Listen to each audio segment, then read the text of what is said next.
Well, stories of South African innovations making it big on the global stage may be few and far between, but in Finweek's cover story this week, Bruce Whitfield looks at the Lodox machine invented and manufactured locally and how it came to end up on the ER of a hit medical drama, Grey's Anatomy. So joining us in studio, we've got Marc Ashton, Finweek Editor. Bruce Whitfield is joining us to discuss his findings, and then Pieter, CEO of Lodox. Pieter, thanks for joining us. So I met you 5 years ago, in fact, when you were first the CEO, or you first stepped onto the stage as a CEO of Lodox, and did a story on Lodox. I wasn't able to give you the exposure that Grey's did, but tell us how the machine ended up on Grey's Anatomy. I'm really glad to make it back. Luckily, I've got a new suit. We were very fortunate to be on Grey's Anatomy. We've got a machine in LA County Hospital, which is a big emergency center close by Hollywood. And the story is that the producers from Grey's Anatomy was looking for that research to revamp their ER in the Grey Sloan Memorial Hospital, which is a fictitious hospital. And that was one of the hospitals they visited, and the doctors there are so in fame with our machine, and our machine is so good that they said, if you do not have this machine in your ER center, you do not have a proper ER center. Mm-hmm. And that's how we came. And then they phoned our US office phoned us, and I said, well, what's it going to cost? Because Grey's Anatomy, we all know how big it is, and they just say, no, they want the machine, it's going to be for free. And then they sent us a script. And everybody's seen the show by now. It's like a 1 hour ad, and we didn't pay anything for it. So we were very fortunate. And I mean, you've been able to unearth what the value of being on Grey's Anatomy is to a company like Lodox. Isn't it amazing, Sam? Because here we've got a company that's yet to turn a profit, that's produced only 40 of the machines that it makes worldwide, 13 in South Africa, 14 are in the United States, and there are others scattered throughout the Middle East and other parts of the world. You've got to be insane as the editor of a magazine to put a story like this on the cover. But why does it go on the cover? Purely because, and sorry for you, it went on Grey's Anatomy. You know how you've added to the fountain of knowledge on the issues. I did identify it certainly as a new invention in South Africa. And you that's were the what first. It was. You were the first. Okay. But you know how James Bond and the James Bond movies will go, yes, the time on my Omega is. That's all product placement, and movie producers make a huge amount of money out of product placement. You can see it blatantly, and it's quite annoying. It's in your face. It's invasive. Now, if you watch the particular episode of Grey's Anatomy, which was 10 days ago, you would have heard them mention Lodox 13 to 15 times. One loses count after a while. And you start thinking, hold on a second, this is a very expensive advertising campaign which has been launched by the guys at Lodox. These guys must have Lodoxes of money, deep pockets. In truth, as Pieter says, this is a device, a scanning device, a full-body X-ray machine which does an X-ray in 13 seconds. It's a life-saving device. It makes emergency rooms that much more efficient, and it comes and emanates out of the South African diamond industry. This is a story, if you'll excuse the pun, that has many facets, just like the diamond industry itself. So here we've got a situation where a little South African company funded by the IDC, yet another success story for the IDC, and the IDC doesn't get much Well, they haven't press. made money out of it yet, so Not that's yet. the cog that is missing. But this is why we put pressure on Pieter now. We say to him, right, you've had, effectively, spoke to a man from the media shop, the managing director of the media shop, I said, what is this exposure worth? And he says, well, look, you've got Grey's Anatomy, which is syndicated to 220 channels around the world. In the Grey's episode alone in the United States, flighting a 30-second advert costs $200,000. Now, assuming that the value of an endorsement is worth 3 times that, and then you've got 15 endorsements. What is the value of this thing? It's actually so difficult to quantify. What Lodox has got in quite a credible, the storylines can be quite dodged, but in a credible ER setting, in that environment, they've had the biggest punt of any South African innovation probably in history. And they better make this work. and sort of the cover is, here you've had this great leg up, now let's see what you can do with it. I mean, this is, all any inventor could ask for in South Africa, being, put on the global stage. And as Bruce says, you've got doctors basically saying that, it's something that people should be buying and using. Has it helped at all? I mean, are you getting orders in? What's the next step? We haven't received firm orders in yet, but we've got many, many inquiries, and we're definitely being put on the map, and people understand now who we are, what we do. You said earlier, we haven't made any money yet, but I think the important thing with innovation like this is not the amount of money you make, but the difference you can make to the healthcare, specifically emergency healthcare, and then forensic healthcare, which is always forgotten because people don't want to talk about it. But we make a huge difference in that. And innovation is not only in the technology, but also what we do for emergency and forensic care. So by people knowing more about the machine, we get more inquiries. It's very, very difficult for a company our size to be out there. We compete with the big boys globally, GE, Siemens, Philips.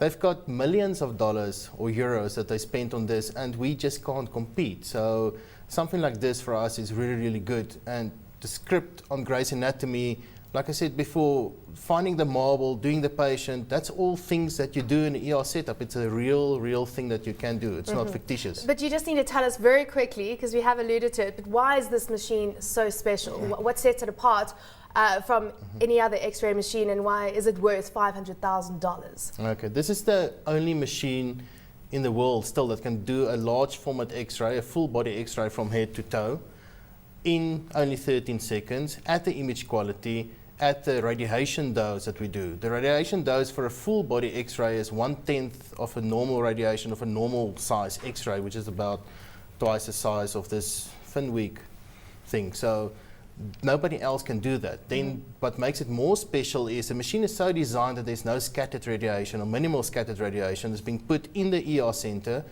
Patients come in, get scanned, and doctors have imaging information within the first minute of arrival of that patient. Normally they wait 20 to 30 minutes for information for that. So they can immediately start and plan how they're going to treat this patient better, and we call it the golden hour, that first hour. Any time you save there is life-saving time. And that.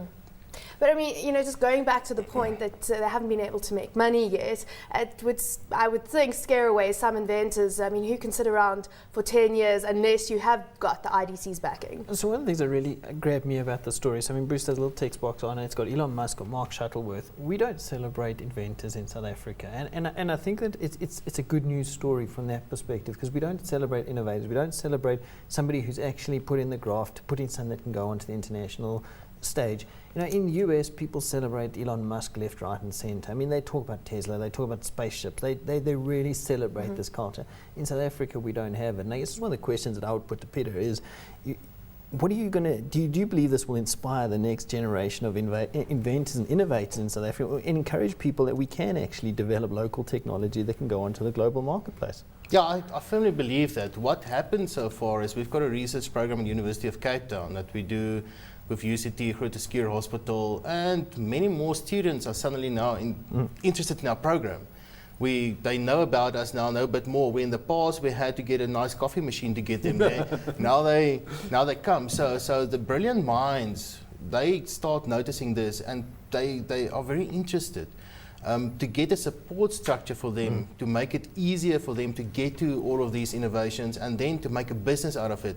That is still the challenge. And I believe a place like the IDC, specifically through venture capital, through the past 5 to 10 years now, I'll start getting it better, and it's something that's getting better, so I suppose there will be a future for it. I can only hope that this inspires venture capitalists, because one of the great complaints that you have from people with bright ideas is they can't get funding to do the job. Specifically from the IDC in particular, because of their role, and the arguments that it's too difficult to work with them. Correct.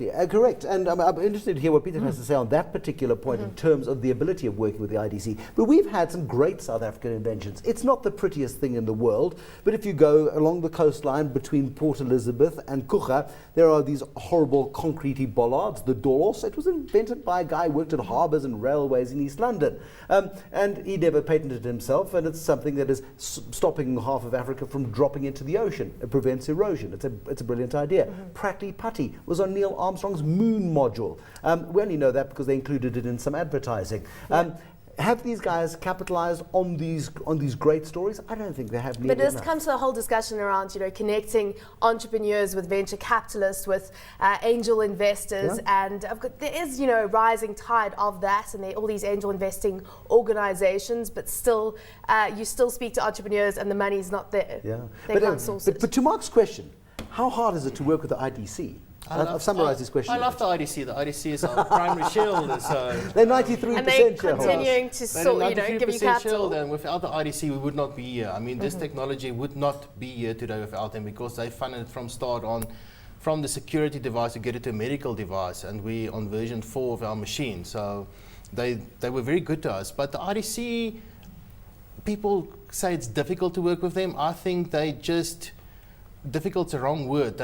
I'll rephrase it. How could they do things better? They can do more what they do with a place like Lodox. I mean, they decided that Lodox, the technology is so good that we must get it to the hospitals, to people that cannot afford this, and help them to do it. So with the IDC, with Lodox, the IDC took special interest and help management and help networking and all other things other than just money. So many times it's just money, and there's an account manager that look at the account, but they've got a couple of accounts to look at. So with venture capital specifically, they start changing this model, and the industries like ours are getting much more help with them, more than just money. A question for Marc perhaps is, maybe we just don't have enough brilliant ideas. Or maybe the brilliant ideas are stifled by the belief that there isn't the support. Sure. I mean, look, I turn it around, and I think that I don't think the quality of the idea, I think that we celebrate the wrong thing when it comes to entrepreneurship. And that's why I find Pieter's story so interesting, in that we kind of use the Silicon Valley model, where we're looking for young kids trying to make little technology applications. He's only 18, you know. He's had a tough life. But you see the life of the entrepreneur. Exactly. But I think we often celebrate the wrong things in trying to develop. We all want to be a Mark Shuttleworth and that kind of thing. But one of the best pieces of advice was ever given to me was, some of the best entrepreneurs are often into their late 30s, early 40s. Why? Because they've got a few battle scars. They're prepared to work as a team. They've got a little bit of money to lose as well. Yeah, definitely. Always, I mean, I think that they've got something to lose being involved in a project like this, and I think that that's where where we still get it wrong. We celebrate the wrong thing when it comes to entrepreneurship, and too often we're trying to make things that everybody else has commoditized. I mean, Pieter and I were chatting off air, where we were basically saying, this is something we could make plenty of devices in the medical healthcare space. It's something we could do really, really well, and we're not going to be competing against the Chinese for the cheapest possible product. And for me, that's why a story like this is awesome, because it says to people, think a little bit bigger than just your little IT applications. We can do something, but it's got to add value. So are there brilliant minds in South Africa with ideas specifically waiting to be applied to the medical space? I mean, from those people that you're working with, and perhaps people working at Lodox looking at the next invention? I'm working with rocket scientists. They're really, really brilliant minds. And I'm not an engineer.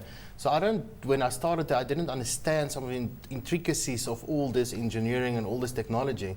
But I think that's quite important. Entrepreneurs need to know when to give over to business. I'm a business person. My speciality is to take something and fix it. And I think that helped Lodox as well. At the right time, I got involved, and we fixed the business. And we forgot a bit about the technology. Technology was great, and it's there, but nobody bought it.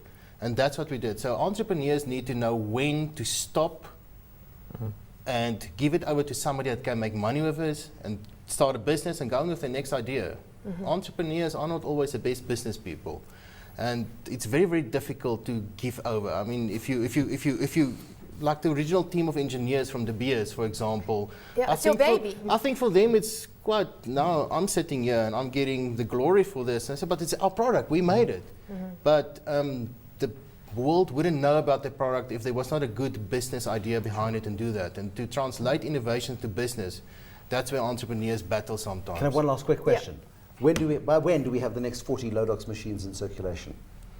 It's 2013 now, you've delivered 40 so far. By when do we have the next 40? I'll just go in the normal technology curve. So we took 10 years to get the first 40 in there. We'll take 5 years to get the next 40. When are you going to be making a profit? Next year. Next year? Yeah. We'll have you on this show this time next year. Thanks for joining.